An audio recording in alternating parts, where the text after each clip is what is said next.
Gravando. Beleza pura. Gente, primeiro, obrigado, viu, pela participação de todo mundo. O Gustavo eu já agradeci. Se não agradeci, estou agradecendo agora. E é um prazer estar com vocês. A gente vai estudar um pouquinho sobre escatologia. Antes disso, vamos orar um pouquinho?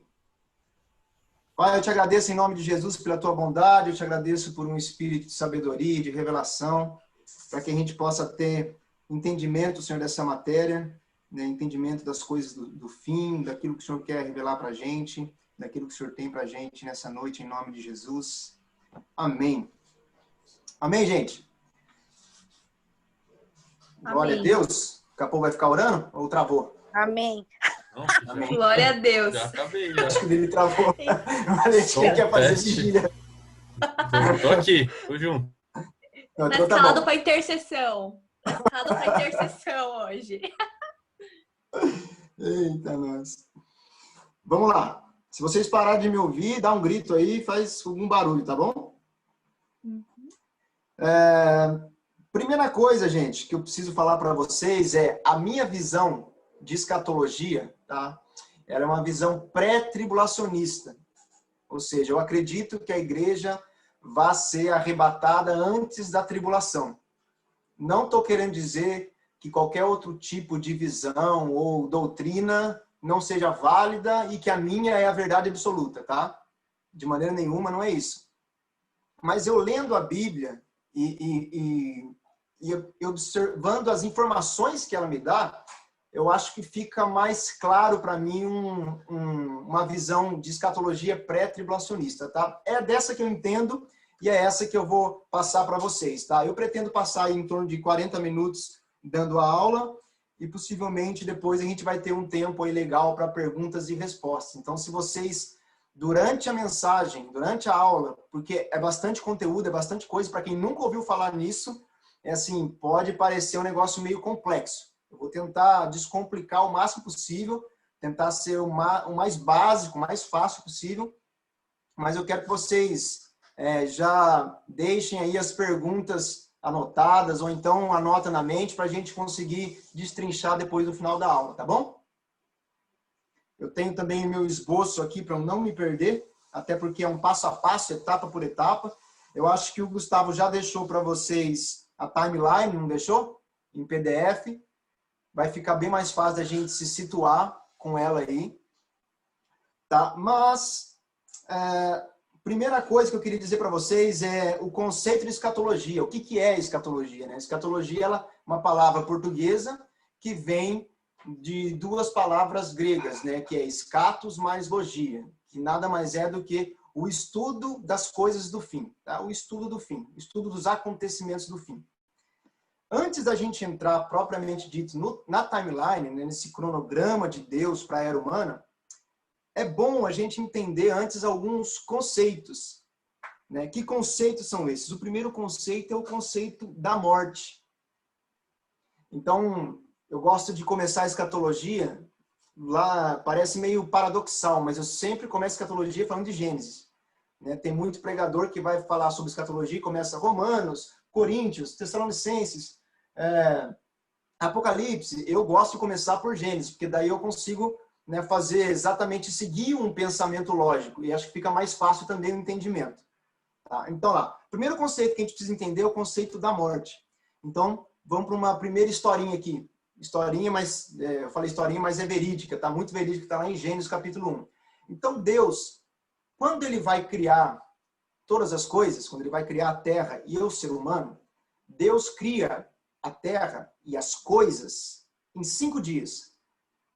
Então Deus faz assim, ele cria o reino animal, ele cria o reino vegetal, ele cria os luminares, o sol, a lua, as estrelas, tudo aquilo que existe, tudo aquilo que nós podemos chamar de coisas. O mar é uma coisa, tá? A própria terra, as aves, o reino vegetal, o reino animal, tudo isso são coisas. Então, em 5 dias, nos 5 primeiros dias, Deus cria coisas. E quando ele cria coisas, ele cria dizendo alguma coisa. E a palavra que ele diz é haja. Então, Deus fala, haja o reino animal, haja o reino vegetal, ou haja os luminares. Então, o Espírito Santo, que pairava por sobre a face do abismo, ele pega a palavra de Deus, Então Deus, tendo ali uma fé, ou seja, Deus não enxergava o resultado, visivelmente, naturalmente falando, Deus não via nada, mas ele, pela fé, ele diz, haja o reino animal ou o reino vegetal. O Espírito Santo pega essa palavra e constrói, ou seja, traz aquilo que não existia para a realidade. Ok? Então, esses são os 5 primeiros dias, Deus dizendo, haja. Mas no 6º dia, Deus cria o homem. Só que quando Deus cria o homem, diferentemente de quando ele cria todas as coisas, ele não cria o homem dizendo haja. A Bíblia diz que ele fala assim, façamos o homem a nossa imagem e a nossa semelhança. Então, o homem não é simplesmente uma coisa em que Deus diz haja e acontece. Não, a Bíblia diz que Deus faz o homem a sua imagem e semelhança. Mas o mais interessante de tudo é que Deus, a Bíblia relata que quando Deus cria o homem, ele fala na terceira pessoa do plural. Ou seja, ele fala, façamos o homem. E não eu faço o homem, a minha imagem. Ele fala, façamos o homem a nossa imagem. E, obviamente, o que isso quer dizer? Quer dizer que Deus não criou o homem sozinho. Ele teve a ajuda de alguém, ok? Porque ele fala nós. Isso quer dizer o quê? Quer dizer que, lendo a Bíblia, né, e contextualizando, nós vamos entender que a ajuda que Deus teve para criar o homem foi do Espírito Santo e de Deus Filho.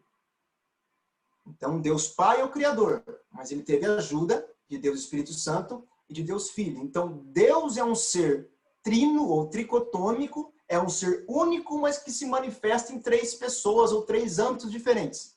Ele é único, mas se manifesta em 3 âmbitos diferentes. Da mesma forma como Deus criou o homem à sua imagem e semelhança, o homem foi criado também um ser trino ou tricotômico. Um único ser, mas que se manifesta em 3 âmbitos diferentes. Então, Deus criou um homem, um espírito. Por que um espírito? Porque é a parte mais importante. Não que as outras não sejam importantes, mas o espírito é o mais importante. Por quê? Porque é através do espírito humano que Deus tem que o homem tem relacionamento com Deus. Então, Deus é um espírito. O homem só se relaciona com Deus por ser um espírito. Mas além de ser um espírito, Deus deu ao homem uma alma. A alma do homem é a mente do homem. E na alma, ou seja, na mente, é que está alojado todos os pensamentos, as emoções, a capacidade decisória, o poder de decisão, de escolha do homem, a inteligência do homem, a parte racional dele. Está alojado na alma e na mente. Ou seja, alma e mente é praticamente a mesma coisa. E Deus pega a alma do homem e o espírito do homem e ele junta como se fosse uma coisa só. E coloca tudo dentro de um pedaço de barro chamado corpo humano. A partir do momento que Deus faz isso, o homem passa a ser um ser vivente. Isso não quer dizer que ele é uma alma ou que ele é só um espírito ou uma alma. Ele é, na verdade, um espírito que possui uma alma, mas esse espírito e essa alma habitam dentro de um corpo. Ok? Então, o homem foi criado à imagem e semelhança de Deus. Então, ele é um espírito, ele tem uma alma e ele habita dentro de um corpo. Então, vamos lá. Quando Deus cria o homem, estava tudo lindo e maravilhoso. Por quê? O homem tinha conectividade, comunhão, relação com Deus. Não havia pecado no Éden. Ok? Então, Deus descia todo dia, na viração do dia, à tardinha, ele tinha relacionamento com o homem. Por quê? Porque Deus é santo e o homem também era santo. Então, são coisas compatíveis. Tá? Não havia pecado. Só que a gente sabe que Gênesis 3 chega, inclusive, logo depois do 1 e do 2. Gênesis 3 chega depois do 1 e do 2, e o que acontece? Acontece a queda do homem. E a gente conhece esse texto. Então, o homem faz algo que Deus falou para não fazer. Então, veja bem, Deus criou todas as coisas. Deus plantou ali mais de 2.500 espécies de árvores. Por que eu falo isso? Porque hoje a gente tem 2.500.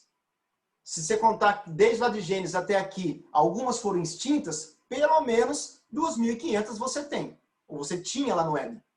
Então Deus coloca pelo menos 2.500 árvores para Adão comer e desfrutar. Ele fala assim, Adão, você pode comer de tudo. Você e sua mulher podem desfrutar. É para o prazer de vocês. Domine sobre todas essas coisas. Governe sobre todas essas coisas. Mas, Adão, eu vou colocar uma árvore só, que é a árvore do conhecimento do bem e do mal, e dessa você não pode comer. E parece, e com certeza já passou pela cabeça de vocês, a grande pergunta é, por que que Deus colocou a árvore do conhecimento do bem e do mal, sendo que ele sabia, por ser onisciente, que Adão ia pecar? Sabe por quê? Vou te responder curto e grosso. Porque ele foi obrigado a fazer isso. Sabe por que ele foi obrigado a fazer isso? Porque Deus tem o poder de escolha. O homem, por ser imagem e semelhança de Deus, também tem o poder de escolha. Deus simplesmente escolheu fazer o homem. Não foi ninguém que mandou ele fazer. Ele falou assim, deu na telha dele e falou, eu vou criar o homem. Só que como eu vou criar o homem a minha imagem e semelhança, eu vou criar um homem praticamente um semideus. Tanto é que a Bíblia chega a dizer isso em Salmos. Deus governa o céu e o homem governa a terra. Ele deu a terra aos filhos dos homens. Então o homem é praticamente uma réplica de Deus na terra, com os poderes que Deus tem de criação e também de decisão. Então, como o homem tem esse poder de decisão, Deus foi obrigado, tá, entre aspas, tá, a colocar uma árvore do conhecimento do bem e do mal. Por quê? Porque o homem tinha o direito de escolher se serviria a Deus ou se não serviria a Deus. Porque senão Deus seria um tirano. Ele iria criar um robozinho. E não foi isso que Deus fez. Amém? Beleza, quando Deus coloca essa árvore, o que acontece? A gente já sabe que a serpente é incorporada, Satanás se incorpora numa serpente. E depois eu vou falar um pouco mais sobre Satanás e o desenrolar de quando Satanás apareceu ali na Terra. Tá? Segura um pouquinho aí. Então, Satanás, ele tenta a mulher, primeiramente a Eva, dizendo, olha Eva, se você comer dessa árvore que Deus falou para não comer, você vai se tornar igual a ele. Eva até resiste um pouco, fala, não, ela não só resiste, como até incrementa algumas coisas. Fala assim, não, Deus falou para não comer, inclusive para nem tocar. Deus nem tinha falado isso. Ela falou, não, nem tocar eu não posso. Mas conversa vai, conversa vem, enfim. Eva come do fruto, dá para o seu marido, Adão come do fruto, e naquele momento os dois pecam. O que acontece quando os dois pecam? A Bíblia diz que o salário do pecado é a morte. Então, se os dois pecam, teoricamente, os dois morrem. Deus foi categórico com Adão. Ele disse assim, se você comer dessa árvore do conhecimento do bem e do mal, certamente você vai morrer. Então, Deus disse isso para ele. A grande questão aí é, quando Adão comeu do fruto, ele peca, ou seja, ele se desvincula de Deus. Porque Deus, que é santo na sua essência, não pode ter compatibilidade com o pecado. É impossível. Tá? O pecado surgiu lá em Lúcifer, não tem nada a ver com Deus, e Deus, na sua essência, desde todas as eternidades, ele é santo, ele não pode ter compatibilidade com o pecado. Quando Adão desobedece a Deus, ele se aliancia a Satanás, ou seja, ele é manchado com o pecado, e Deus não pode mais ter comunhão com ele, não pode mais ter relacionamento com ele.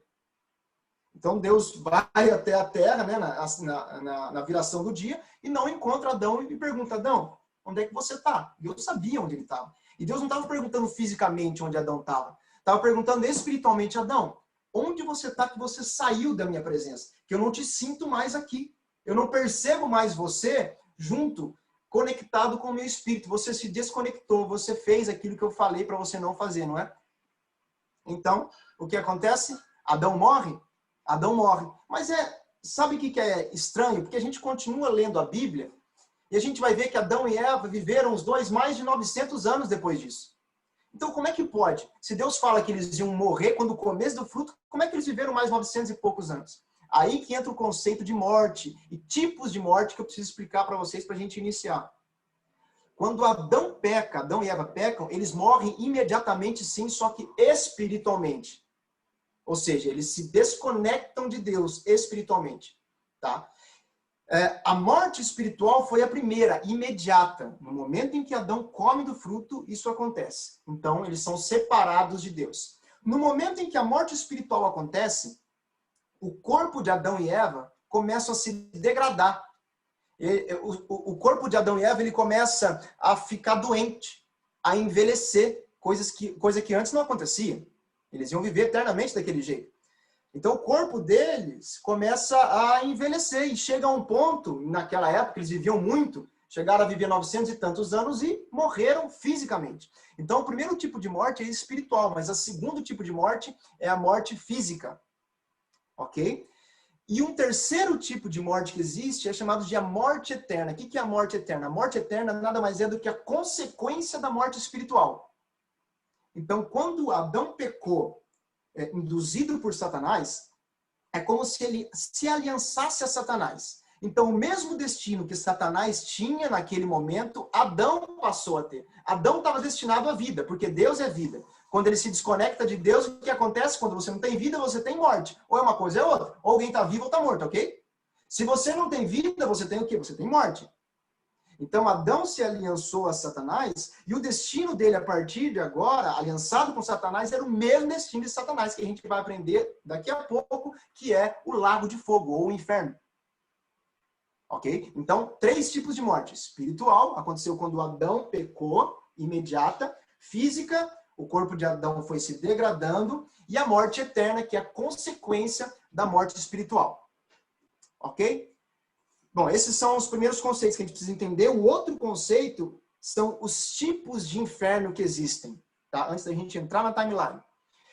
Quando a gente pega a tradução portuguesa da Bíblia, né, a gente vai perceber, ou melhor, quando você pega a portuguesa e a hebraica e a grega, você vai perceber que existem muito mais palavras na hebraica e na grega que parecem estar dizendo de lugares diferentes, quando a Bíblia em português diz que esses lugares diferentes é um lugar só, ou foi traduzido para um lugar só. Então, a Bíblia em português chama tudo, ou todos esses lugares que a Bíblia hebraica e grega diz que existem lugares diferentes, traz tudo para uma coisa só, como se fosse um lugar só. Mas isso é um erro de tradução. Tá? Se você pegar a Bíblia em hebraico e grego, você vai perceber, e eu vou dar os nomes para vocês. A primeira palavra que a gente precisa entender, que é uma palavra grega, né, que a gente traduziu para inferno, para o português, é a palavra Hades. Tá? E agora eu quero que vocês abram a Bíblia em Lucas, no capítulo 16, a partir do verso 19. A gente vai ler um texto. Lucas 16, a partir do verso 19. E a gente vai entender o conceito de Hades. Aqui Jesus está contando a história real, tá? De 2 homens que tiveram destinos aparentemente diferentes. Tá? Eu vou ler para vocês porque o texto é interessante, a gente lê inteiro e ele é um pouquinho longo, tá? Então, vamos lá. Havia um homem rico que vestia roupas muito caras e todos os dias dava uma grande festa. Havia também um homem pobre, chamado Lázaro, que tinha o corpo coberto de feridas e que costumavam largar perto da casa do rico. Lázaro ficava ali, procurando matar a fome com as migalhas que caíam da mesa do homem rico. E até os cachorros vinham lamber as feridas desse homem. O pobre morreu e foi levado pelos anjos para junto de Abraão, ou seio de Abraão, grava essa palavra, seio de Abraão, a festa do céu. O rico também morreu, foi sepultado. Ele sofria muito no mundo dos mortos, ou inferno. Quando olhou, viu lá longe Abraão e Lázaro ao lado dele, então gritou: Pai Abraão, tenha pena de mim. Mande que Lázaro molhe o dedo na água e venha refrescar minha língua, porque estou sofrendo muito nesse fogo. Mas Abraão respondeu: Meu filho, lembre-se que você recebeu na sua vida todas as coisas boas, porém Lázaro só recebeu o que era mal. E agora ele está feliz aqui, enquanto você está sofrendo. Além disso, há um grande abismo entre nós. Grava essa palavra, abismo. De modo que os que querem atravessar daqui até vocês não podem, como também os daí não podem passar para cá. O rico disse: Nesse caso, pai Abraão, peço que mande Lázaro até a casa de meu pai, porque eu tenho 5 irmãos. Deixe que ele vá e os avise para que assim eles não venham para esse lugar de sofrimento. Mas Abraão respondeu: Os seus irmãos têm a lei de Moisés e os livros dos profetas para os avisar, que eles os escutem. Isso só não basta, pai Abraão, respondeu o rico. Porém, se alguém ressuscitar e for falar com eles, aí eles se arrependerão dos seus pecados. Mas Abraão respondeu: Se eles não escutarem Moisés, nem os profetas, não crerão, mesmo que alguém venha ressuscitar. Então, vamos lá, gente. Isso não é uma parábola, isso é uma história real que Jesus estava contando de 2 pessoas reais. Tá? Então, existem alguns pontos iniciais e principais que a gente precisa definir aqui, né? E até isso vai embasar todo o nosso estudo, porque a gente está falando de graça e de lei, a gente precisa entender uma coisa aqui rapidamente, que é, primeiro, o rico vai para o inferno e o pobre vai para o céu, ou seja, o rico vai para o inferno porque ele era rico e o pobre vai para o céu porque ele era pobre? Não, absolutamente não, hipótese alguma. Por quê? Porque isso fere muito o conceito da graça que embasa toda a Bíblia. A gente precisa ler a Bíblia, interpretar ela, tá? Baseado numa premissa principal. Qual que é a premissa principal da salvação? A salvação não é pela lei, não é por obras. Ela é pela graça mediante Jesus Cristo na cruz, que foi outorgada a nós através do Espírito Santo. Tá? Então a salvação ela é de graça. Ela não é pelo que eu faço. Então, não é porque uma pessoa é pobre nessa terra que ela vai para o céu. E não é porque uma pessoa é rica nessa terra que ela vai para o inferno. O que está acontecendo aqui e a pergunta que vai surgir na sua cabeça é, então como assim? Como eram salvos os antigos do Velho Testamento? Porque a gente sabe que hoje as pessoas são salvas de que maneira? Crendo com a boca e confessando com o coração que Cristo é o Senhor. Mas naquela época não tinha Cristo. Então, como as pessoas são salvas do Antigo Testamento? Hebreus 6 vai falar, elas eram justificadas pela fé. Que fé? A fé em crer na promessa que o Messias um dia viria. Então não era por praticar a lei, mas simplesmente por crer que o Messias viria. Porque todos são salvos e justificados pela fé, seja no Antigo Testamento, seja no Novo Testamento. Possivelmente, e com certeza, o rico não cria nessa promessa e o pobre cria nessa promessa. Tá bom? Amém? Por isso essa diferença de lugares diferentes, aparentemente diferentes que eles estão. Mas vamos lá. O que eu preciso explicar para vocês? Vocês vão perceber aqui nessa passagem que o rico foi para um lugar de tormento que a Bíblia chama de inferno. E o pobre foi para um lugar conhecido como seio de Abraão, que aparentemente não tinha nenhum sofrimento e de fato não tinha. Mas isso não quer dizer que o seio de Abraão era na presença de Deus, ou era no céu onde Deus está. Por quê? Porque eles não tinham sido justificados ainda completamente, ou seja, apesar de eles crerem que o Messias ainda viria, o Messias ainda não tinha vindo. Ele não tinha pagado o preço na cruz. O sangue precioso de Jesus ainda não tinha sido derramado. Ou seja, com que autoridade, com que direito eles estariam junto com Deus, desfrutando da mesma presença de Deus? Adão perdeu isso. Adão perdeu isso lá no Éden. Então, com que direito essas pessoas estariam junto com Deus? Sendo que Jesus não havia ainda derramado seu sangue. Com direito nenhum. Então, posso assustar um pouco vocês com o que eu vou dizer, mas todos os que morriam no Antigo Testamento iam para o Hades, iam para o inferno. A diferença que nos mostra aqui nesse texto é que existia uma separação do Hades. Uma separação para pessoas que aguardavam a vinda do Messias e pessoas que não aguardavam. Então existia um abismo entre o seio de Abraão e o Hades propriamente dito, que é um local de sofrimento. Apesar de eu chamar de Hades esse local de sofrimento, tudo era o Hades. A diferença é que existia compartimentos diferentes. O seio de Abraão, um grande abismo e o local de sofrimento. Tanto é que a Bíblia diz que quando o rico olha para o seio de Abraão, ele vê Lázaro e consegue identificar até o pai Abraão lá. Ou seja, a consciência das pessoas não é simplesmente exterminada quando a gente morre. Tudo, a gente consegue lembrar de tudo o que acontece. Ele lembrava dos irmãos dele. Pediu para alguém ressuscitar para ir lá pregar para os irmãos. E olha só, olha que louco. Ele pediu para alguém pregar para os irmãos, ou seja, mais ou menos assim, ó, pelo amor de Deus, alguém prega que esse Messias vai vir para ir para os meus irmãos, para que eles não venham para esse lugar. Entendeu? Então, esse local é chamado de Hades, ou Seol. Tá? Hades no grego e Seol no hebraico. Tá? É o mesmo lugar que, para a língua portuguesa, a gente traduziu como inferno. Mas, tanto o seio de Abraão quanto o local de sofrimento são locais temporários. É como se fosse uma prisão temporária. Tá? Por que temporário? Porque as pessoas estavam, ou quem está no seio de Abraão está aguardando o Messias vir, pagar o preço e os levar para Deus. E quem está no local de sofrimento permanece ainda lá, um local temporário que a gente chama de inferno hoje, que é o Hades, para eles serem julgados lá no fim de tudo, para então serem lançados em outro lugar que é chamado de Lago de Fogo, ou Geena. Geena no hebraico, no grego, quer dizer Lago de Fogo. O que é o Lago de Fogo? O Lago de Fogo é o local definitivo para onde vão as pessoas que não creram no Messias ou não creram em Cristo. Então, quando Jesus fala, principalmente para os fariseus, ele fala assim, quando ele cita o inferno, a maioria das vezes Jesus está falando do Geena.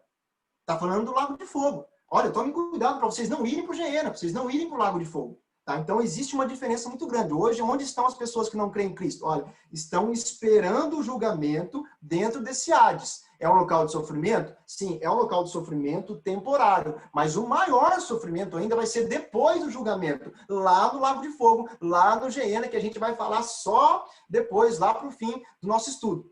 Deu para compreender até aí? Então, a gente tem o Hades ou Seol, que é a mesma coisa. A gente tem o seio de Abraão e a gente tem o Geena, que é o local definitivo. Tá? Para complicar mais um pouquinho, a Bíblia, ainda em grego, lança mais um lugar diferente, uma palavra diferente para inferno, que a gente traduziu como se fosse inferno também. E está lá em 2 Pedro, que é a palavra Tártaros. No capítulo 2 de 2 Pedro, verso 4, eu vou ler, depois vocês podem anotar aí.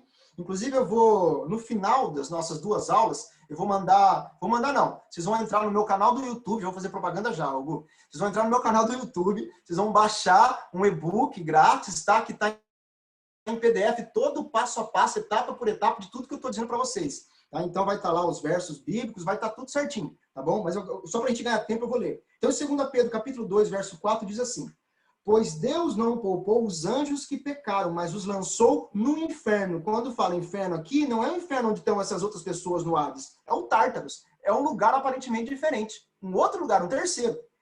Prendendo-os em abismos tenebrosos a fim de serem reservados para o juízo. Então, olha só o que aconteceu aqui. A gente vai entender depois que quando Lúcifer se rebelou contra Deus, ele levou 1/3 dos anjos nessa brincadeira contra Deus. Ok? Então, o que a gente entende aqui? Que alguns anjos, mas não todos, alguns estão presos nesse Tártaros. Por que não todos? Porque se fossem todos, se todos os demônios, todos os anjos que estivessem presos, quem ia tentar a mim e a você hoje aqui na Terra? Não ia ter ninguém para tentar a gente. Entendeu? Com quem que Satanás ia contar para tentar destruir a nossa vida? Assim como ele anda em derredor, bramando quem possa tragar como um leão, você entendeu? Não ia ter ninguém para ajudar ele a nos tentar. Mas sim, alguns anjos estão presos e alguns estão soltos.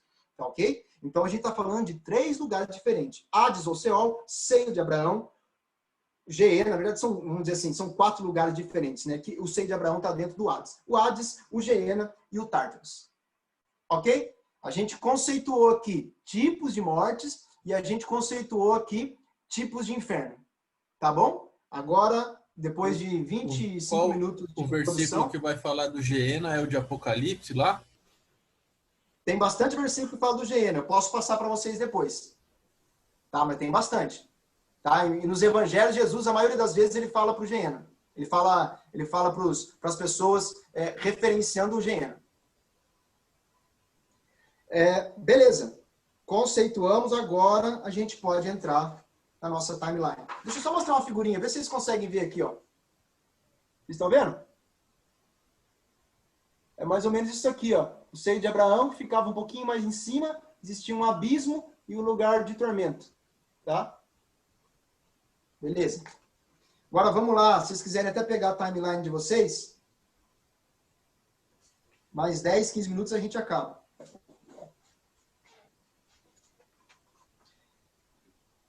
Vamos lá. Vocês estão vendo aí eras passadas? Beleza? Eras passadas. Vamos lá. Vamos destrinchar um pouquinho aqui, etapa por etapa. Eras passadas, na verdade, é o seguinte. Não tem como a gente falar que a Terra começou, ou veio a existir, a partir de Adão. Entendeu o que eu vou falar? Já foi comprovado cientificamente, né, que por ossadas, tanto de dinossauros como de homens das cavernas, que essas pessoas, ou esses dinossauros, têm, cara, milhões, bilhões de anos. Não tem como a gente falar que a Terra tem 6.000 anos, porque Adão, faz 6.000 anos que Deus criou Adão.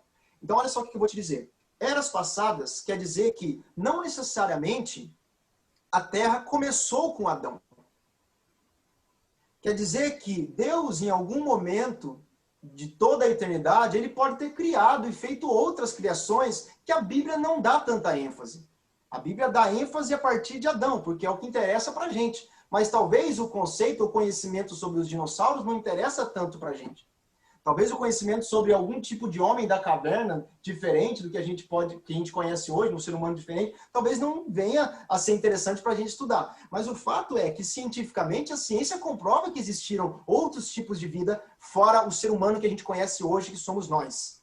Ok? Então, mas o importante que a Bíblia relata, que eu posso dizer assim, se é que eu posso chamar de o primeiro evento, né, diante de toda a eternidade, vamos falar assim, o primeiro evento que aconteceu foi a queda de Lúcifer.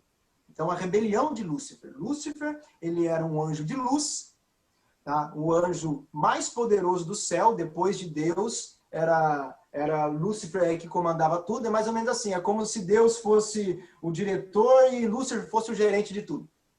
Entendeu? Abaixo de Deus, só tinha ele. Só que, mesmo ele tendo todo esse poder, ainda assim não foi suficiente. E a Bíblia diz que o mal ou o pecado, o desejo de ser igual a Deus e destronar a Deus, derrubar Deus do seu trono, surgiu dentro de Lúcifer. Então, o mal não é algo que Deus gostaria que acontecesse, mas ele simplesmente se desenvolveu dentro de Lúcifer, que depois viria a ser Satanás. Então, quando o mal se desenvolveu, lembra que eu falei que não existe compatibilidade entre algo que é santo e que é profano, entre Deus, entre a vida e a morte, entre aquilo que é santo e aquilo que é pecado? Não tem compatibilidade. Então, Lúcifer, quando pecou e levou 1/3 dos anjos na rebelião contra Deus, ele não podia, em hipótese nenhuma, permanecer no céu desfrutando da presença de Deus. Então, Deus foi obrigado a banir Satanás do céu. Ou melhor, Lúcifer do céu. E a maioria das pessoas talvez acredite que Satanás foi banido e foi logo para o inferno. Não, ele não foi para o inferno. Satanás foi banido para a terra. Então isso quer dizer que existia terra na época de Lúcifer. Jesus disse que viu Satanás cair como um relâmpago. Jesus presenciou tudo isso. Se Satanás estava incorporado numa serpente na terra, quer dizer que ele estava na terra, ele foi lançado na terra. A Bíblia diz que ele anda em derredor na terra, buscando a quem possa tragar. Ele não está lá no inferno, de boa, só dando... Não, ele está por aí. Ele está aí para tentar a gente. Ele ainda vai ter um local definitivo, que também é o Geena, tá? Que vai ser para ele lá no fim, mas por enquanto ele está à solta. A Bíblia diz que Satanás é o Deus desse século. O mundo jaz do maligno. Então ele anda em derredor. Ele é o governador dessa terra. Tá? Ele é como se ele caísse na Terra, e olha só que interessante. Quando ele cai na Terra, eu acredito muito numa teoria chamada Gap Theory, tá? Que é uma teoria do intervalo. Não estou dizendo para você que isso é verdade absoluta, estou dizendo que eu acredito. Tá? Se você pegar Gênesis 1, no verso 1, você vai ler que Deus criou os céus e a terra. Aí Gênesis 2 diz, e a terra era sem forma e vazia. Não entra na minha cabeça Deus Todo-Poderoso, Perfeito e Ordeiro criar alguma coisa sem ordem, vazio e em caos. Não entra na minha cabeça um negócio desse. Então, o que eu imagino? Imagino eu que entre Gênesis 1, Deus criou o céu e a terra, e Gênesis 2, existe uma lacuna que pode ser de bilhões de anos, e a Bíblia não relata isso pra gente. Tá? Cara, por que não? Porque as pessoas acreditam no Big Bang. Por que não? Talvez Lúcifer, quando foi banido do céu, veio até a Terra e houve a explosão e criou algumas coisas, sabe? A gente não tem muito esse tipo de informação porque a Bíblia não nos dá. Mas isso não é verdade absoluta. Isso é apenas um entendimento meu, tá? Eu acredito nessa teoria do intervalo entre o verso 1 de Gênesis e o verso 2 de Gênesis. O que importa é que, a partir de Adão, a gente precisa conhecer. Então, a partir de Adão, a gente estudou, e é o próximo passo que é a queda. Depois de eras passadas, vocês vão ver na timeline, que é a queda. A gente falou da queda agora, recentemente. Lá, para falar do conceito de morte, a gente falou da queda.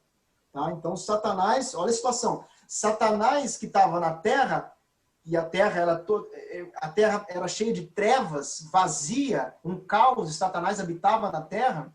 Ele vê, de repente, Deus recriando a terra, e colocando um ser para governar a terra, sendo que ele estava habitando na terra. Então foi como se batesse um ciúme violento em Satanás. Como é que é esse negócio aí? Tá vindo um cara aqui governar onde eu mando no pedaço? Não. Então, o que ele faz? Ele tenta recuperar a terra de novo de Adão. O que ele faz? Adão, olha só, Adão, Deus está te enganando. Você pode comer do fruto, peca contra ele, não tem problema nenhum. Ele engana Adão e Eva. Então, quando ele engana, o que acontece? O homem se aliancia com Satanás e devolve o poder da terra para Satanás. Então, a partir daquele momento, Satanás é o Deus desse século e ainda continua sendo, porque a terra ainda não foi restaurada. Quando Satanás tentou Jesus no deserto, Satanás falou assim, Jesus, você está vendo todo esse reino, toda essa terra?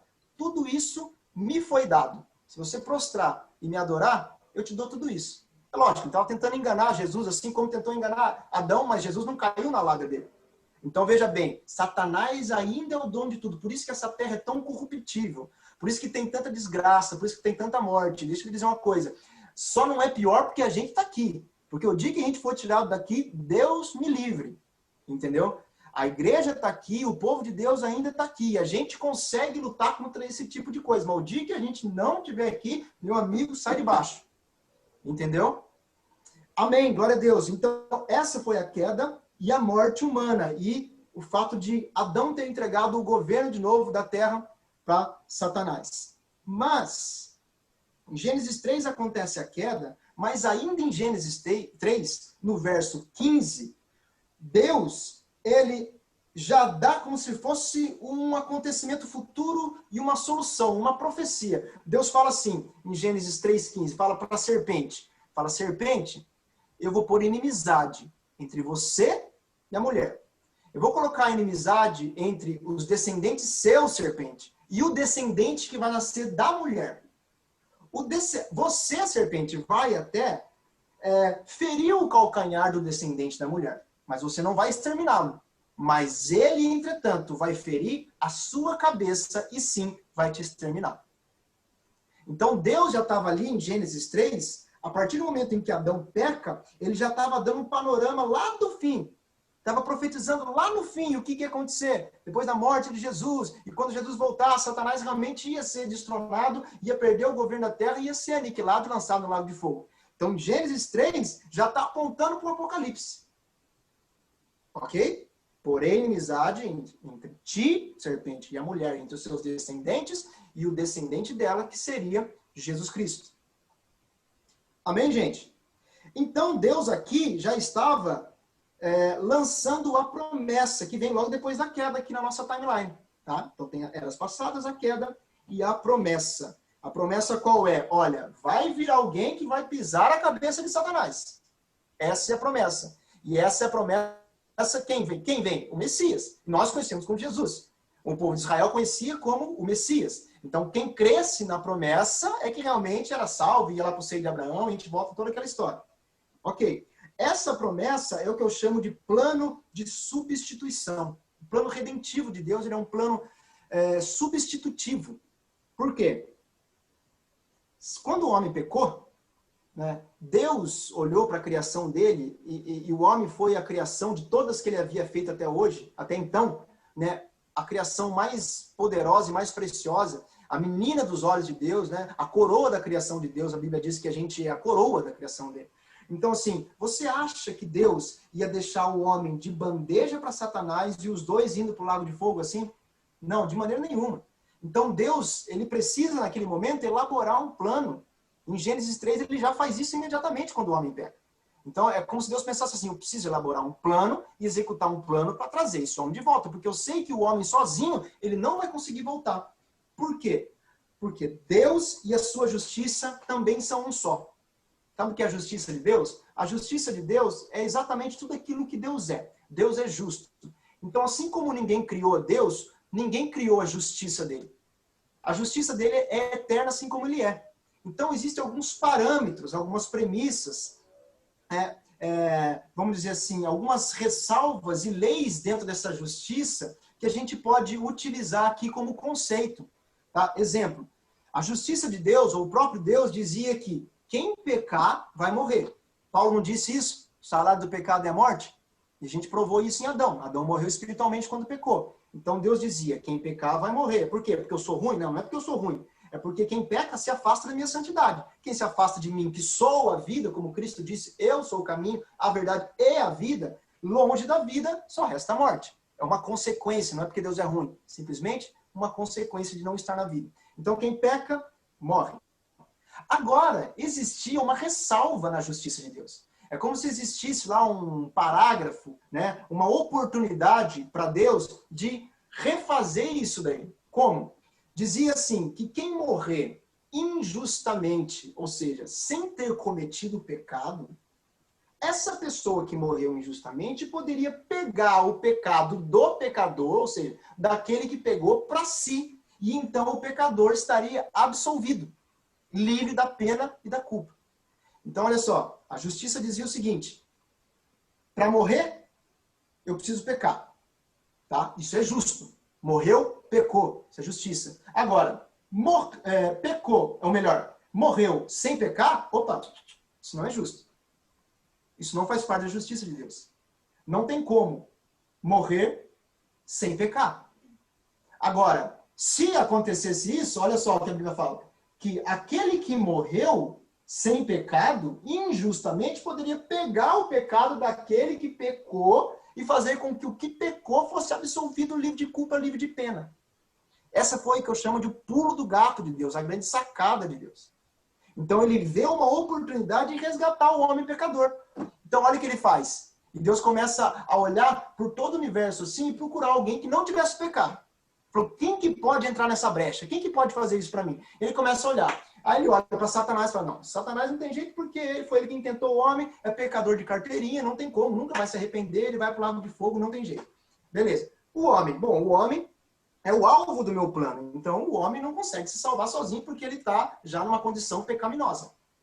Aí ele começa a olhar para o universo, sei lá, para os animais, nossa, mas o governo, aí Deus pensa assim, estou conjecturando, tá? O governo da terra foi dado para o homem pecou, ele era o cabeça de tudo. Quando ele pecou, todas as coisas ficaram manchadas. Tanto é que Paulo diz, ou melhor, o escritor de Hebreus, eu acho que diz, que a natureza geme com dores de parto hoje, por quê? Porque ela foi transformada depois que Adão pecou, ela foi contaminada com o pecado. Tá? Hoje ela age de uma maneira diferente que era para ela agir. Tá? Então, não tinha ninguém na natureza, no universo todo, que não tivesse pecado. Estava todo o universo manchado com pecado, porque Adão havia pecado, ele era o cabeça de tudo.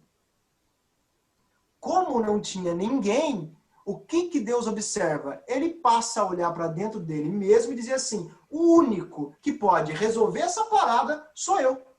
O único que não tem pecado nessa história toda sou eu. O único santo aqui que não posso pecar sou eu. Aí que Deus tem a ideia. Só que aí existe um outro problema. Como você mata Deus? Como é que você mata Deus? Deus é um espírito. Você já matou algum espírito por aí? Conseguiu matar algum espírito? Deus é um espírito. Ele não morre. O que precisa para morrer? Derramamento de sangue. Por quê? Porque é o sangue que dá vida para o corpo. Então, se eu não tenho sangue, eu não consigo morrer. Agora, se eu tiver sangue, pode ser que eu venha ter a possibilidade de morrer. Então Deus tem a ideia mais louca, mais mirabolante que ele pôde ter em toda a eternidade. Deus, um ser espiritual, criador de tudo, ele decide criar um corpo humano para ele. E exatamente isso que ele faz. Hoje a gente conhece Deus vindo à Terra como Jesus de Nazaré. Mas antes de eu falar exatamente de Jesus descendo à Terra, existem alguns passos aqui, ó, na sua timeline que acontecem. Olha só, depois da promessa, a lei. Vocês estão vendo aí? A lei. O que era a lei? Antes de Jesus, de Deus criar um corpo para ele descer à terra, ele teve que fazer algumas coisas. Por exemplo, a lei. Para que serviu a lei? A lei serviu para mostrar para os homens do Antigo Testamento que sozinhos eles não conseguiam se salvar. Né? Porque a lei era um conjunto aí de, sei lá, trocentos mil mandamentos. Tá? Estou exagerando aqui. E a Bíblia diz que se algum deles, se algum homem pecasse numa vírgula, errasse uma vírgula, já não poderia ser salvo. Ninguém conseguia praticar a lei como um todo. Tá? Eles não tinham nenhum Espírito Santo dentro para ajudar eles a praticar. Então, era o seguinte, era Deus apontando, a lei serviu para duas coisas. Para mostrar para o homem, olha, homem, matar é pecado, adulterar é pecado, roubar é pecado. Se você fizer qualquer desse tipo de coisa, você não tem condição nenhuma de ser salvo. Então, o homem tinha que cair na real e pensar assim, meu Deus, eu não consigo sozinho. Então, quer dizer que eu preciso realmente acreditar que Deus é quem vai me salvar. E aí, nesse momento em que eles criam no Messias, da promessa de Deus, que viria, o Deus encarnado, ok? Então, a lei só serviu para isso. A lei não salvava ninguém, não justificava ninguém. Depois da lei, a gente vem para os profetas. Então, Deus primeiro institui a lei, para mostrar para o homem que sozinho não poderia se salvar. Aí, depois, ele vem com os profetas, dizendo, olha, eu tenho uma salvação para vocês. Vocês estão preocupados, né? Eu enviei a lei, vocês não conseguem se salvar, mas fiquem tranquilos. Olha os meus profetas aqui, apontando para o Messias e para o futuro glorioso de Israel. Entendeu? Olha como Deus faz as coisas tão poderosas e tão numa ordem tão maravilhosa. Né? Então ele faz a promessa lá em Gênesis 3, aí depois ele envia a lei, mostrando para o homem que sozinho não conseguiria se salvar. Aí depois ele fala, não se preocupe, olha os meus profetas dizendo que o Messias vem. E o Messias vem. E depois dos profetas, daí sim está autorizado a vir o Messias. Por isso que a Bíblia diz, olha a revelação aqui, ó, que Jesus só poderia vir na plenitude dos tempos. O que é a plenitude dos tempos? Cara, a plenitude dos tempos é quando Deus já tivesse passado a lei para os homens, quando os profetas já teriam passado por essa terra e dado a informação que o Messias... Porque aí todo mundo fica indesculpável, entendeu? É por isso. É por isso. Todo mundo tinha que ter a informação. Ó, todo mundo já tem. A lei está aqui, depois os profetas vieram, então agora está na hora de Jesus, na plenitude dos tempos, vir. Ou seja, Deus cria um corpo humano para ele, e agora na nossa timeline, o que eu chamo de a fase do Messias, tá?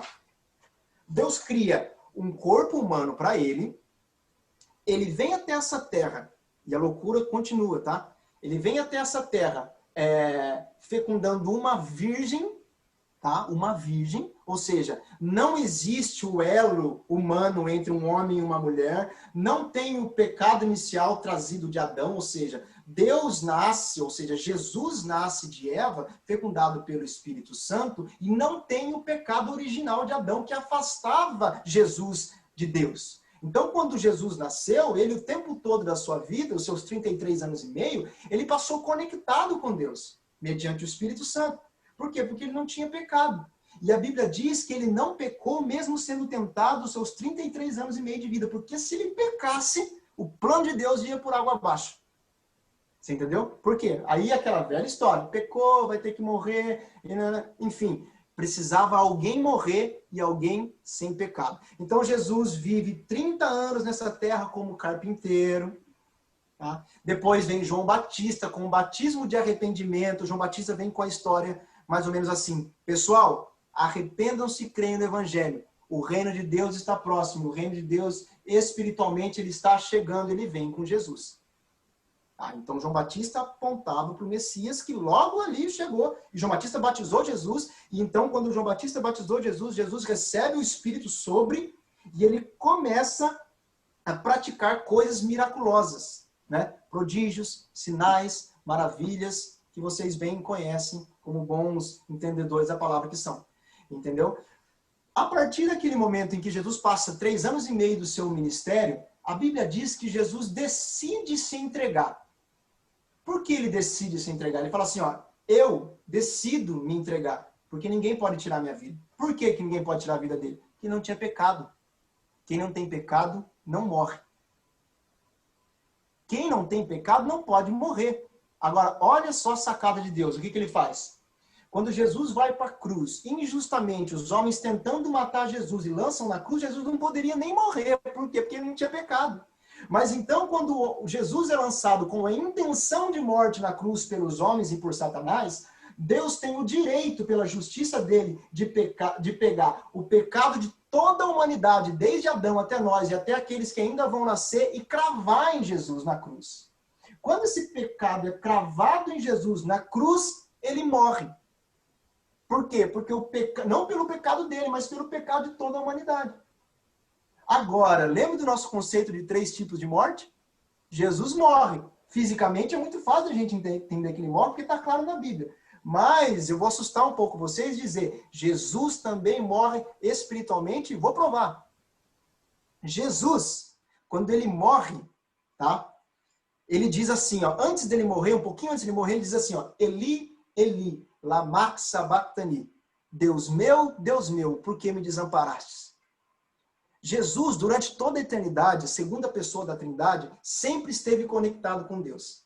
Mas quando o pecado do mundo entra nele, espiritualmente ele morre por causa do pecado do mundo. E vê ali Deus de costas para ele e de frente para o mundo inteiro, dos braços abertos para receber aqueles que aceitariam o sacrifício de Jesus. Entendeu? Então, Jesus morre espiritualmente. Por que eu digo isso? Cara, por que Jesus suou sangue no Getsêmani? Olha só, foi porque ele iria sentir as dores físicas, simplesmente? Os discípulos, quando em Atos dos Apóstolos, vocês vão perceber que o final da vida dos discípulos, dos apóstolos, cara, eles morreram em mortes até piores do que a de Jesus.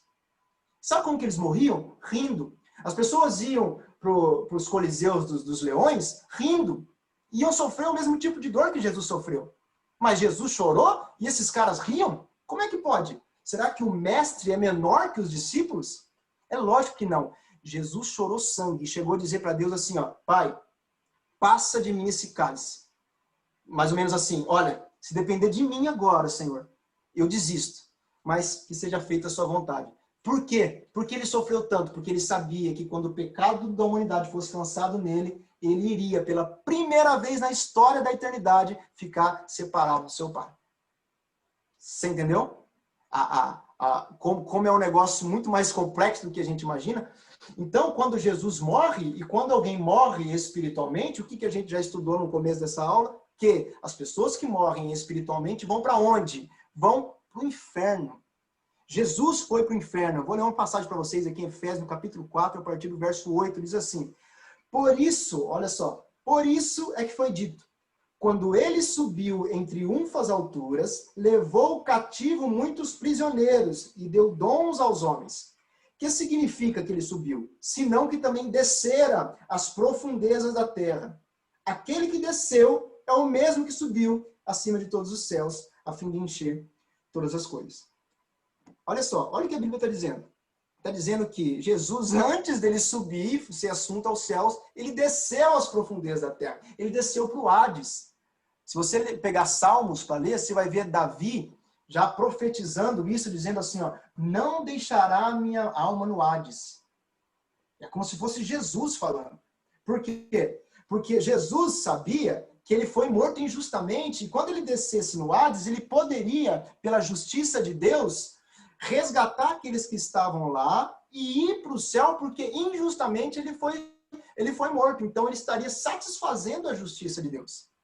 Então é exatamente isso que ele faz. Lembra daquele pessoal que estava no seio de Abraão, esperando o Messias chegar?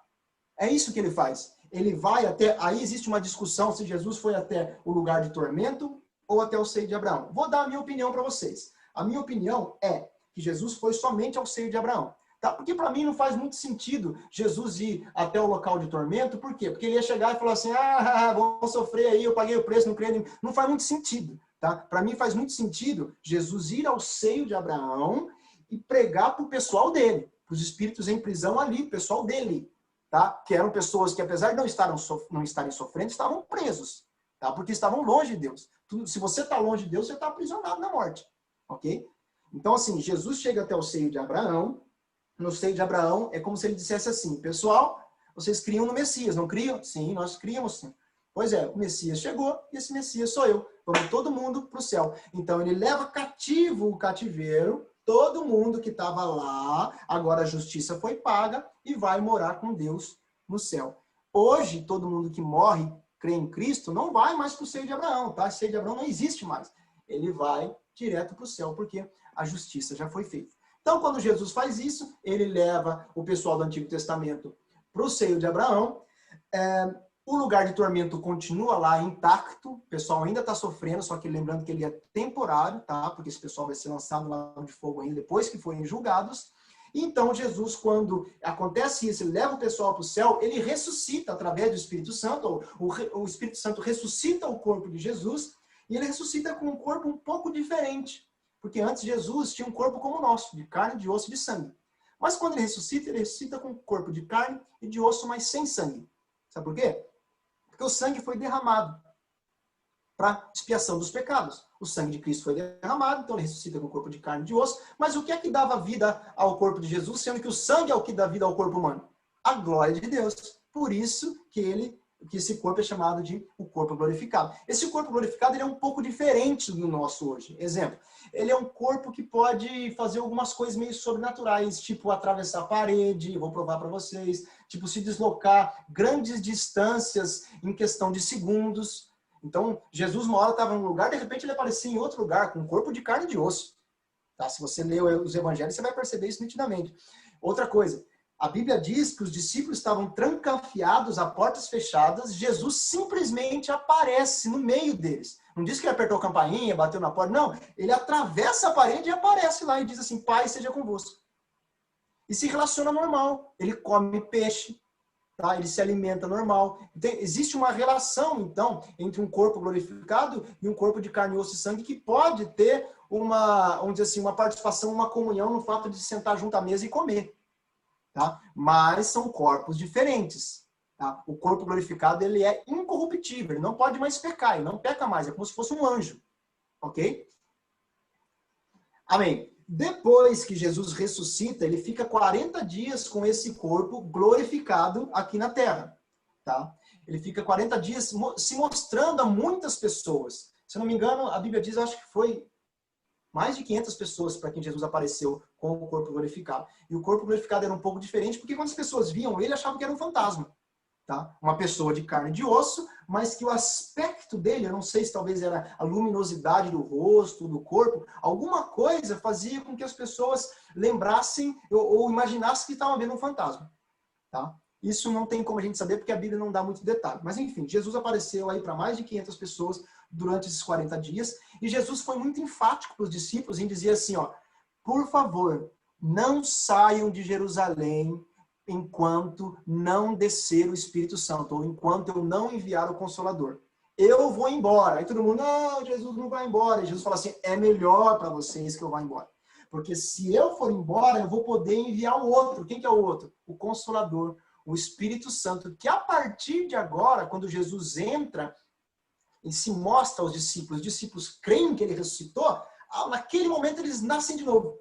Uau, Jesus pagou o preço, realmente ele ressuscitou, ele é o Senhor, ele é o Messias, nasceu de novo, o Espírito Santo vem habitar dentro. Então, quando o Espírito vem habitar dentro, é que ele faz a obra do novo nascimento dentro do ser humano. Então, tudo aquilo que era velho e passado ficou para trás, eis que tudo novo se fez. Entendeu? O Espírito Santo faz isso dentro do ser humano. Então, Jesus, com o corpo humano, de carne e de osso, não poderia fazer isso no homem. É por isso que ele precisava ir embora para o Espírito Santo descer para realizar essa obra no homem. E Jesus disse ainda mais, não só basta o Espírito vir dentro de vocês, mas ele precisa vir sobre vocês, que isso acontece 10 dias depois, no dia de Pentecostes. Por que sobre? Porque o Espírito sobre é como se fosse uma adrenalina, um combustível. É como se fosse uma energia sobrenatural para os discípulos poderem pregar o evangelho a toda criatura. Aí sim eles poderiam cumprir o ID do Senhor. Porque sem essa ousadia, eles ficariam em Jerusalém e morreriam ali. Mas quando o Espírito vem, é como se nascesse um leão dentro deles. Todo mundo era tímido. Quando Jesus foi para a cruz, não tinha nenhum discípulo que acompanhou Jesus na cruz. Todo mundo vazou, todo mundo abandonou Jesus. Só ficou João. Mas não é porque João conhecia Jesus e achava que ele era o Messias, o Senhor. É porque era um amiguinho. Meu amiguinho está indo para a cruz, coitado, vou acompanhar junto com a mãe dele. Era isso que João pensava. Mas quando o Espírito Santo veio, sabe o que ele fez? Ele trouxe uma paixão tão violenta por Jesus que as pessoas não conseguiam mais ficar paradas e elas precisavam ir pregar o Evangelho. Essa função do Espírito Santo é gerar dentro de nós uma paixão violenta e poderosa para a gente não ficar tímido e não deixar de pregar o Evangelho. Entendeu? O Espírito Santo gerou isso. Olha só, o Espírito Santo foi tão importante que quando as pessoas viam Jesus antes dele ir para a cruz, só de carne, osso e sangue, isso não resolveu, porque todos os discípulos abandonaram Jesus. Mas, quando as pessoas passaram a não ver Jesus porque ele foi assunto aos céus e apenas crer, o Espírito Santo gerou dentro deles uma paixão poderosa que agora, mesmo eu não vendo Jesus, eu creio nele mais do que tudo e qualquer coisa. Você entendeu? A situação mudou. Então, o Espírito Santo foi muito melhor para a igreja. Entendeu? Na verdade, aí, nesse momento, no dia de Pentecostes, é que nasce a era da igreja, a era da graça, a dispensação da graça que a gente está vivendo exatamente nos dias de hoje e eu vou parar a aula por aqui, porque já são 8h10, eu acho que eu já falei demais. Se der tempo, se vocês quiserem ficar, se vocês quiserem ir embora, fazer perguntas, vocês que mandam, Hugo, você que manda aí, cara. Isso que ele falou que ia fazer um resuminho. Não, eu vou parar 40 minutos, eu paro e vocês abrem para pergunta. Algumas considerações, gente. Primeiro, todo esse raciocínio, você viu que o Cauê não gosta de abrir Bíblia, né? Porque ele está fazendo um resumo, ele não está entrando a fundo como a gente costuma fazer, mas toda essa construção tem base bíblica para tudo isso. E ao contrário do que as pessoas pensam, a base bíblica para estudar escatologia não é Apocalipse, não. É Isaías, Jeremias, Mateus, Gênesis, é uma construção, é um raciocínio do mesmo jeito que a gente vem construindo fé, realidades, para a gente entender o batismo com o Espírito Santo, para a gente entender a oração em línguas. E é uma construção, a escatologia também é uma construção, assim, catado de vários livros.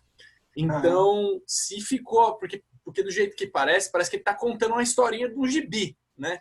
Que ele leu de alguém contando, assim, ou algum autor que escreveu uma história num livrinho e ele está recontando para nós. Mas não é. Tudo isso aí tem embasamento bíblico. Cada um dos passos tem embasamento bíblico. Então, que isso fique claro, e acho que depois a gente vai ter acesso aos textos. E mesmo assim, se não ficar claro, a gente pode perguntar para ele, porque tem texto para tudo isso que a gente está falando, certo, Cauê Negrão? Opa, tem texto para tudo, tem muito texto. É que assim, não dá para a gente estudar a Bíblia inteira em 2 dias de aula. Fica impossível. Então, conforme vocês forem tendo dúvidas, mesmo depois do PDF que eu vou mandar, aqui é uma coisa resumida e básica também, apesar de estar lá passo a passo, etapa por etapa, não tem como a gente colocar tudo, é muita coisa. Então, acho que fica mais fácil vocês perguntarem, olha, eu queria um versículo para embasar isso daqui, né? A gente corre atrás e passa para vocês, sem problema nenhum. Beleza. Cauê, você quer deixar a gente doido? Eu sei, filha, eu sei. Meu, conteúdo, muito né? legal. Mas é incrível. Nossa, incrível. Eu tô pirando aqui. Eu vou fazer O plano de Deus é muito legal. louco, né? Depois você pergunta. passa o seu contato que vai chegar várias perguntas lá. O Cauê não veio pra brincar, não. Eu perguntar, Cauê. Amigos, eu vou precisar sair, mas façam um monte de pergunta aí e depois eu assisto. Ah, tá bom. Gabriela Também Rocha. sou, linda. Tchau. Beleza, Luiz, Gabriela Rocha. mocinha. Descansa pra nós. Beijo. Cauê Negrão. Dando uma voz abençoada. Eu vou fazer pergunta. Nós não combinamos que eu vou botar ele na parede, tá? Lucas 16. Não é uma parábola. Como eu sei que não é uma parábola? Qual a evidência que eu tenho que eu posso interpretá-la como uma história real e não como uma parábola? É possível responder essa pergunta? Excelente pergunta, inclusive, viu? Eu faço pergunta ruim, fera? Você não faz Na vida pergunta, você tem que saber fazer boas perguntas. Você só faz pergunta difícil. Mas posso pesquisar para tentar te passar. Mas, sinceramente, não sei... não sei dizer exatamente o porquê, tá? Mas eu pesquiso para você. Beleza. Outras perguntas. Eu tenho outras aqui, mas eu vou deixar vocês perguntarem, gente.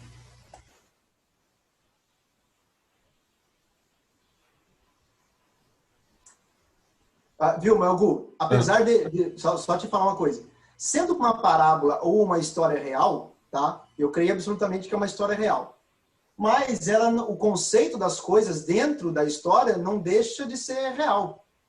O conceito de que existe o Hades, existe o seio de Abraão, Jesus não está falando assim, vou contar uma história para vocês aqui, mas é tudo mentira, tá? Não, ele não ia fazer isso. Ele está falando, mesmo que seja uma parábola ou não seja uma coisa real ou não real, o conceito para todas as coisas que foi explicado é o mesmo. Eu imaginei que já existiria uma linha pronta para dizer, quando ele está fazendo parábola, normalmente a linguagem é essa, ou o contexto daqueles capítulos ali deixa claro, alguma coisa assim, né? Porque realmente ele usa parábolas para contar, para ensinar coisas para nós, né? Sabe por que não é uma parábola, na verdade? Porque ele cita nomes de pessoas. Então, quando Jesus fala em parábola, ele fala assim, o semeador saiu a semear. Pronto, o fazendeiro, não sei o que lá. Agora ele fala do Lázaro, então ele cita nomes. Quando ele cita nomes, quer dizer que realmente é uma história real. Ok. Nem precisou pensar muito, ó, que pergunta fácil que eu fiz. Então. Essa questão da criação, dessa teoria que um dia para Deus que esse um dia, ou entre o verso 1 e o verso 2, podem ter passado muitos anos, né? Tem esses estudos que eles fazem com carbono, né, de estimar a vida na Terra e tal, diz assim que se a vida na Terra fosse um livro de 1000 páginas, Adão apareceu na penúltima página. Ou seja, Deus já havia criado lá e passou muito tempo. Então não tem divergência bíblica nenhuma na gente crer que existiram dinossauros, outras eras, a era glacial e parará. Isso não diverge em nada da palavra. E hoje eu estava vendo, Cauê, uma pregação do Tassis Licurgo lá, manja? Sei. Ele estuda física quântica, os caramba, e ele fala que a palavra dia do Gênesis no original significa uma porção grande de tempo. Então, o final do dia 1 significa que do começo do dia 1 ao final do dia 1 foi uma porção muito grande de tempo que passou. Não pode ser estimada, né? Mas só se sabe que é uma porção grande de tempo. Então, não é o dia como a gente conhece hoje, de 24 horas. Embora ele faça referência de manhã e tarde. Perfeito. Mais alguma pergunta? Eu ia perguntar também, Cauê, por que a gente vai dizer que Jesus não estava incluso na raça do todos pecaram e destituídos estão da glória de Deus? Porque ele pagou os nossos pecados porque ele não tinha pecado, mas todo mundo, tirando Jesus, tem pecado porque o pecado de Adão passou para nós. E por que ele não está incluso nessa classe? Ele não é um ser... De alguma forma, e não me pergunte como, o sangue de Eva e de Jesus não se misturaram. Tá? Ela foi exatamente fecundada pelo Espírito Santo, tá? Deus já pensando nisso. Porque se houvesse uma mistura de sangue, tá? Que é o sangue que é o lance de tudo, né? O sangue que é o motivo da aliança ou da desaliança, vamos dizer assim. Se tivesse uma mistura de sangue, já ia danar tudo. Jesus estaria contaminado com o pecado, mas não. Precisava o Espírito Santo fecundar Eva e não podia ter uma mistura. Não pergunte como, porque eu não sei dizer. Tá? Não houve essa mistura, essa relação entre o sangue de Eva e de Eva. Desculpa, gente. Maria. O sangue de Maria e de Jesus. Mas também não é uma questão que tem gente que fala que nós somos fecundados, nós nascemos do pecado, né? Dizendo que a relação sexual é o pecado. Também não é verídico dizer isso, né? Que uma relação sexual que acontece dentro de um casamento não é um pecado. Perfeito. Né? Não. A questão dessa morte de Adão passar para a humanidade é porque nós somos humanidade, não por causa de um pecado específico dos nossos pais ou alguma coisa assim, né? Exatamente, exato. É como se fosse um bastão que Adão passou para ele. Falou assim, ó, pequei, agora aqui, ó, você pecou também, filho. Mais ou menos isso, entendeu? Então, e o sangue, ele traz toda essa contaminação desse pecado. Se não houve uma contaminação de Jesus com Maria, né, que Maria também precisou de um Salvador, ela mesma orou, fez essa oração, né? Meu Senhor, meu Salvador. Então, assim, a própria Maria precisou de salvação. Então, Maria não é corredentora, então, Cauê? É o quê? É o quê? Tem católico que diz que Maria é corredentora. Se não fosse Maria, a gente não seria salvo. Não, eu não tenho nada contra Maria, muito menos contra católico. Mas, assim, dizer que Maria é corredentora foge da Bíblia totalmente, né? Tô só provocando, velho.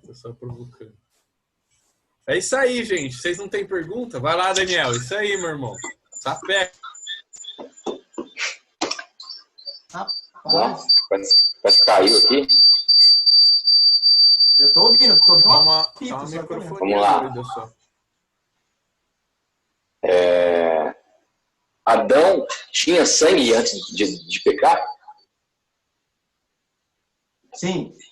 Adão tinha sangue. Quando ele foi criado, ele já foi criado com um corpo, foi criado um espírito, tendo uma alma, né? Já tinha uma mente. Ele tinha um corpo também. O que dava vida para o corpo de Adão era o sangue. Só que até então era um sangue puro. De Adão era o sangue puro. Quando ele pecou, aí ele foi contaminado nos 3 âmbitos. No espírito, na alma e no corpo. Tá, mas a Bíblia diz bem claramente que essa contaminação no corpo se refere ao sangue, porque não ficou muito claro para mim de como ele pode se desenvolver em Maria sem ter o sangue, ou seja, ele não seria um ser humano, ele teria que ser um ser humano e Deus, né? Eu não disse que ele não tem sangue, né? Jesus tinha sangue, mas de alguma forma não houve essa contaminação nem espiritual e nem corpórea com Maria. Eu não sei explicar também como não houve, porque a Bíblia não dá relatos disso, né? É uma loucura a gente pensar isso, mas isso não me intriga em nada, porque o evangelho todo, a Bíblia inteirinha de Gênesis, Apocalipse, é uma loucura sem fim. Né? Você pensar que um dia os mortos que foram queimados, mutilados, um dia vão ressuscitar com um corpo corruptível, é uma loucura sem fim. Né? O cara que foi cremado, o corpo dele vai ressuscitar, de que jeito? Cara, vai. Eu não sei como, mas a Bíblia diz que vai e por isso eu creio, entendeu? Mas é realmente uma pergunta muito pertinente, porque eu não sei dizer exatamente como aconteceu dentro do ventre de Maria, como que foi como que o feto se desenvolveu. É uma incógnita, tá? Não sei dizer. Entendi. Para mim também não faria, não mudaria nada assim, se ele tiver o sangue de Maria, por exemplo, contaminado, mas ele não se contaminou, entendeu? Ele não pecou. Mesmo ele tendo mesmo ele carregando esse fardo de estar com aquela tendência ao pecado, ele não pecou, entendeu? Bom, aí deve entrar em várias... Entendi. Apesar de ele não deixou de ter o desejo, tá? Porque a Bíblia diz que ele foi tentado. Porque mesmo ele não estando em uma condição de pecado inicial e não pecando durante a vida, ele não deixou de ter o desejo. Tá? Ele era santo, completamente santo, ele era 100% Deus, mas também era 100% homem. Tá? Então, assim, ele tinha o desejo de pecar, tinha a vontade, sim, de errar, pelo fato de estar numa terra estrangeira e já corrompida pelo pecado, porque a terra, na época de Jesus, era corrompida e hoje ainda é. Por isso que a gente sofre também. Porque quando a gente aceita Jesus, nasce de novo, o espírito nosso, beleza, tá lindo, maravilhoso, salvo. Mas a gente enfrenta situações aqui de tentações, de pecado, porque Satanás ainda é o Deus desse século, a gente é tentado, a nossa carne ainda é corruptível. É porque eu digo assim, eu penso assim, uma criança, ela tem o sangue de Adão, derivado de Adão. Tá, beleza. Ela morre, ela não aceitou Jesus, mas assim... vai para o céu? Vai pensamento, exatamente, ela vai para o céu, vai para o inferno, porque só pelo fato dela ter o sangue e não ter... Você entendeu o que eu quero dizer, né? Eu entendi a pergunta, vou te falar aquilo que eu acredito, tá? Deus não é nenhum maluco, tá? O pecado, na verdade, ele só pode acontecer quando existe uma consciência de pecado. Inclusive, por isso que a lei veio a existir, né? Deus implantou a lei para mostrar para as pessoas, gente, olha, cara, isso aqui é pecado. Então, assim, ó, a criança, ela não tem uma idade de consciência, ou enquanto ela não atinge essa idade em que ela escolhe deliberadamente pecar, vamos dizer assim, se ela morrer, ela vai para o céu, é lógico que vai. Tá? Deus diz até que nem os loucos errarão o caminho. O que quer dizer isso? Cara, existem pessoas, e assim creio eu, que são pessoas que nascem com problemas mentais que nunca vão ter a condição de ter uma consciência de saber o que é pecado e o que não é. Então Deus diz assim, ó, nem os loucos errarão esse caminho. Então, a criança está na mesma condição desse louco. O que é essa condição? A condição de que não tem consciência nenhuma. Uma criança de 3 anos sabe o que é Deus, o que é inferno, o que é pecado, o que não é, o que não sabe nada. Então, é óbvio, tá? É óbvio, e isso é comprovado também por vários testemunhos, né? De crianças que morreram e tiveram visões do céu, enfim, tá? Mas isso aí é questão de visão, então... Mas eu, particularmente, não sei se eu tenho uma base bíblica para te dar, olha, criança vai morrer e vai para o céu. Mas, com certeza, tá? Com certeza, aí eu tenho praticamente 100% de certeza para te dizer que a criança vai morrer e vai para o céu, porque Deus não é nenhum louco, psicopata, maluco, tá? Existe, apesar da Bíblia funcionar como uma regra geral para todo mundo, existe na Bíblia, sim, exceções à regra que a gente tem. Acontece muito pouco, pontualmente, mas existem sim, tá? Não posso falar que não existe. Tem base bíblica, sim, Cauê. Davi, quando o filho dele estava pranteando porque o filho dele estava para morrer, a hora que o filho morreu, ele ficou alegre e falou, vou encontrar com ele lá. Depois eu posso procurar, mas tem um texto então de pronto. Salmos que fala isso. Mas eu entendi uma coisa, Cauê. Você relacionou o pecado como assim, o que carrega o pecado na humanidade é o sangue. É o sangue humano é o que carrega o pecado. Não poderia Jesus Cristo ser fecundado na Virgem Maria, ter o sangue da Virgem Maria e ainda assim não ter pecado? Olha, isso é uma questão minha. Eu particularmente acredito que não. Eu acredito que não. Mas não tem como dizer para você também, com toda certeza, porque aí é uma opinião minha. Tá? Desculpa, só acrescentando. Assim como uma criança que morre na inocência não teria pecados, mesmo tendo sangue de Adão. Então, Mas você quer dizer, Gustavo? Não, pode ser. É porque ele colocou assim como se a questão que eu perguntei para ele assim, por que que Jesus está fora desse grupo em que Paulo chama todos pecaram e destituídos estão da glória de Deus? Jesus está fora porque ele não era daqui, ele veio de outra dimensão e foi plantado aqui. Mas a minha pergunta e daí o Cauê respondeu como se o sangue natural humano sendo o que carrega o pecado, como se o pecado estivesse como um glóbulo vermelho, assim. Mas eu queria só entender com ele se existe uma razão para ele crer dessa forma ou se foi só uma forma de explicar. Porque eu já consegui entender o porquê que Jesus não faz parte desse grupo de pessoas que todos pecaram e destituídos estão da glória de Deus. Porque ele não veio de Adão, ele veio de uma outra raça e ele foi plantado aqui. Então, na minha opinião, não teria problema do sangue dele se misturar com o sangue de Maria, porque a questão é da onde ele veio. Ele não descendeu de Adão, ele é de uma outra realidade. Então, isso para mim já prova que ele não tem pecado, né? Mas eu só queria que ele falasse se existia... Entendi que a opinião dele é a questão do sangue, não necessariamente tem uma base. Não é uma verdade absoluta, é uma opinião, tá?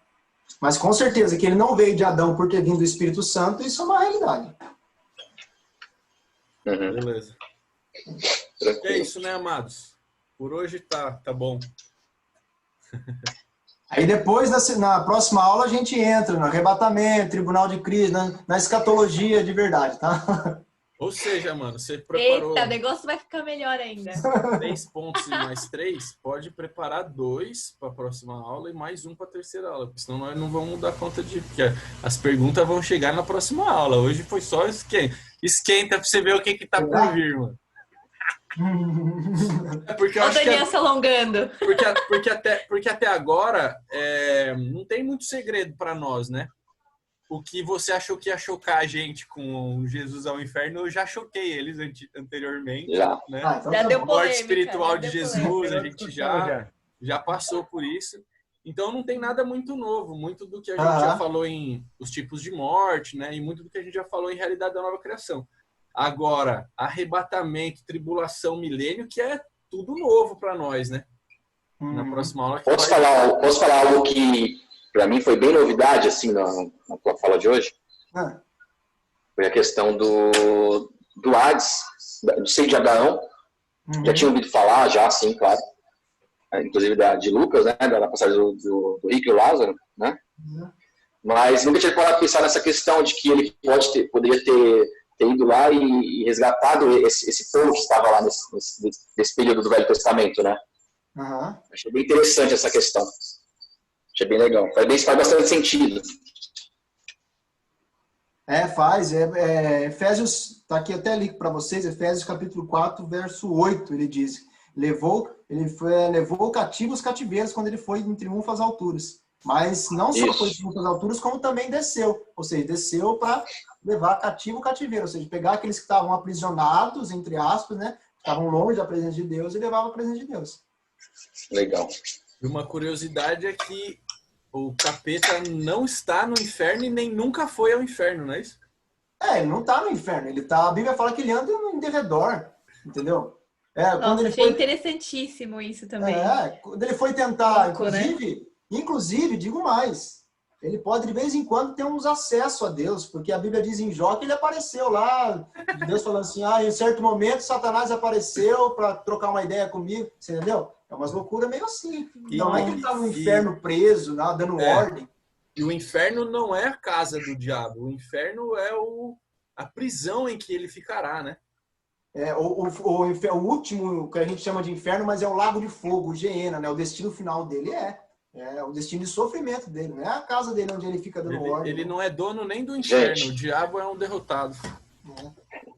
Gente, eu vou precisar sair, tá? Nós também. Beleza, nós também. Queridos, Deus abençoe. Cauê, muito obrigada. Amém. Viu? Valeu, Semana gente. que vem nos vemos. Obrigado. Um beijo. Valeu, pra vocês. gente. Obrigado. Beijo pra Deus vocês, abençoe. Até mais. Obrigado. Tchau. Tchau. Tchau.